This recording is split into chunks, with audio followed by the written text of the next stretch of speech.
只要你反着来，你就对了。你越是拼命想睡，反而越清醒，眼皮像被看不见的火柴棍撑着。你越是焦灼地等人回你消息，手机越是死一般沉寂，仿佛全世界的信号都绕开了你。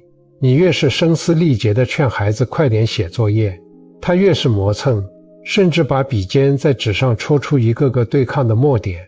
这不仅仅是墨菲定律的恶作剧，这背后运行着一个你从未深刻察觉的宇宙能量铁律，反者道之动。你越执着于一个结果，你散发出的那一股匮乏感的能量场就越强。这种能量场像是一堵无形的高墙，不仅把你想要的东西挡在外面，更会把原本属于你的东西推得更远。就像用手拼命抓一把干沙子，你手指收缩得越紧，手掌肌肉越是痉挛，沙子流失的速度就越快，最后留在你手心里的，只有因为过度用力而留下的指甲掐痕。今天我们要谈的不是某种玄虚的迷信，而是一种心理与能量的顶级策略。这是一场关于反着来的修行，也是让你跳出自我消耗怪圈的唯一出口。我想给你讲一个不一样的故事。小李是一位在这个喧嚣世界里追逐寂静的野生动物摄影师，他是圈内公认的技术狂人。有一年冬天，他去北方的深山里，想要拍摄一种极难遇见的野生鹿。这种鹿听觉极度灵敏，稍有风吹草动就会消失在林海雪原中。小李做了最完美的准备，他穿了最昂贵的伪装服，身上喷了消除气味的喷雾，他的长焦镜头像狙击枪一样架在雪地里。他在雪窝里趴了整整3天，每一根神经都绷得像拉满的弓弦，眼睛死死盯着取景器，手指一直搭在快门上，随时准备猎杀那个瞬间。但奇怪的是，那3天里，森林仿佛死了一样寂静，别说鹿了，连只松鼠都没敢靠近它。他能感觉到自己散发出的那种急切，那种想要捕获的欲望，像一股杀气，惊扰了整片森林的磁场。动物们虽然看不见它，但它们能感知到那里趴着一个巨大的掠食者。到了第4天中午，小李彻底崩溃了，寒冷和挫败感击穿了他。他觉得这次任务肯定失败了。那一刻，他心里那根紧绷的弦断了。他索性从雪窝里爬了出来，不再维持那个累人的射击姿势。他靠在树干上，把那台昂贵的相机随手丢在一边，从包里掏出一个干硬的面包，像个泄了气的皮球一样，开始慢慢咀嚼。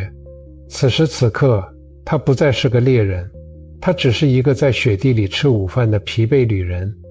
他看着漫天的飞雪，心里想，拍不到就拍不到吧，这雪景其实也挺美的。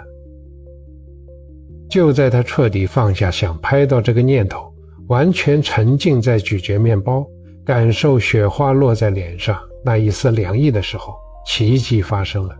就在离他不到10米的地方，一头雄鹿悄无声息地从树后走了出来。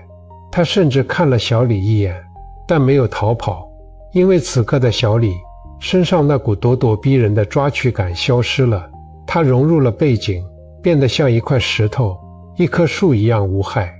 小李没有去抓相机，他怕惊动他，他只是静静地看着，而那头鹿竟然悠闲地在他面前低头觅食，停留了足足2分钟才优雅地离去。虽然他错过了快门，但他却明白了比摄影更深刻的道理。当你像猎人一样瞄准生活时，生活会像猎物一样四散奔逃；而当你放下枪口，仅仅是作为风景的一部分存在时，美好才会愿意靠近你。这正是反着来的奥义，你的意图太强，就是一种干扰。看看那些让你彻夜难眠的职场焦虑，你越是想在会议上表现得完美，越是想在领导面前证明自己的价值，你的肢体语言就越僵硬，你的发言就越是缺乏逻辑的灵动。你散发的是一种防御的气场，别人感受到的不是你的才华，而是你的紧张和不自信。试着反着来，在这个名利场里，试着告诉自己，我可以是个普通人，我可以在这个会议上说错话。当你允许自己露怯，你的防御机制就会卸下，真实的智慧反而能顺畅流淌。再看看现代人的数字焦虑，那个空白的对话框，那个红色的未读提示，成了控制你情绪的遥控器。你发出一条信息，然后就像等待宣判一样等待回复。每1分钟的流逝都在成倍地放大你的自我怀疑。是我说错了吗？是不在乎我了吗？你越是盯着屏幕，那个等待的黑洞就越深。试着反着来，在这个数字的迷宫里，做那个不在乎的人。发完消息，把手机扔到房间的另一头，去做饭，去洗澡，去读书。你要在心里建立一个结界，告诉自己，我的价值不取决于这个屏幕会不会亮起。当你切断了这种等待的能量连接，你不仅赢回了自己的时间，更赢回了人格的完整。所以这套反着来的心法具体该如何操作？不要你列计划，不要你写清单，现在就跟随我的引导，进行一场意识的微创手术。想象一下，此时此刻，你的手里正紧紧拽着一根粗糙的麻绳，绳子的另一端是你最渴望、最纠结的那个人或那件事。你用尽全力在拔河，你的手掌被磨破了，你的肩膀酸痛无比，你的脚在地上蹭出了深坑，你满头大汗，恐惧着松手后的失败。现在，深吸一口气，在呼气的时候，不要去想后果，不要去想未来，仅仅是做一个动作，松开你的手指，让那根绳子掉在地上，看着那根绳子落地，看着那个一直在和你对抗的力量，因为失去了着力点而突然消失。你可能会感到一种失重的恐慌，但紧接着你会感觉到血液重新流回你的指尖，你的肩膀沉了下来，你的呼吸变得深沉而通透。当你松手的那一刻，告诉自己这几句咒语，让它们成为你新的能量护盾。强求不来的，我不要了。这不是放弃，这是切断匮乏感，是把流失的能量收回到自己身上，去滋养那个早已干枯的自己。想不明白的，我不想了。这不是愚蠢，是懂得思维的边界。很多答案不是想出来的，而是等出来的。让问题悬在那里，让答案在时间的沉淀中自己浮现。拿不起来的，我扔掉了。这不是软弱，是认清生命的承载力。人的心量是有限的，只有清空了垃圾，才能为真正重要的人和事腾出空间。留不住的，我放手了。这不是无情，这是对缘分的最高尊重。尊重万事万物生、住、异、灭的自然规律。我不介入他人的因果，也不强行扭转他人的命运。凡是让我感到不开心的、纠结的、内耗的，我主动远离。这不是自私，这是我为自己营造的高能量心境结界。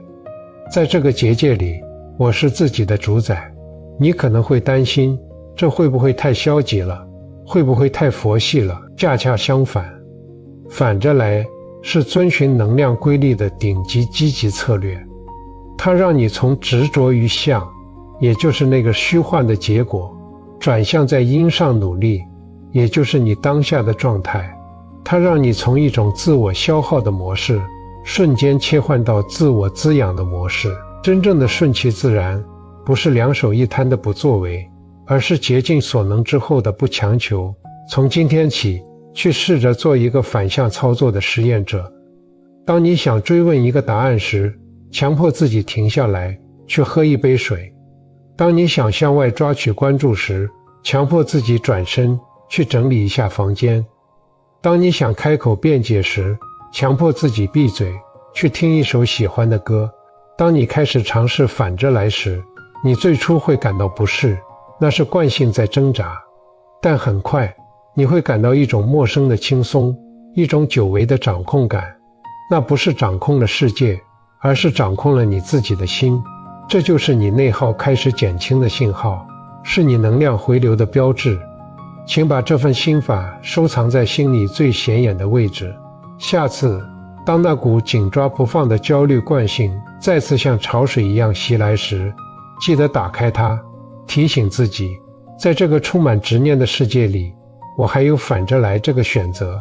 真正的强大，不是你能在这片雪地里捕获多少猎物，而是当你放下枪口时，整个森林都愿意与你共舞。订阅我的频道，一步见山，见自己。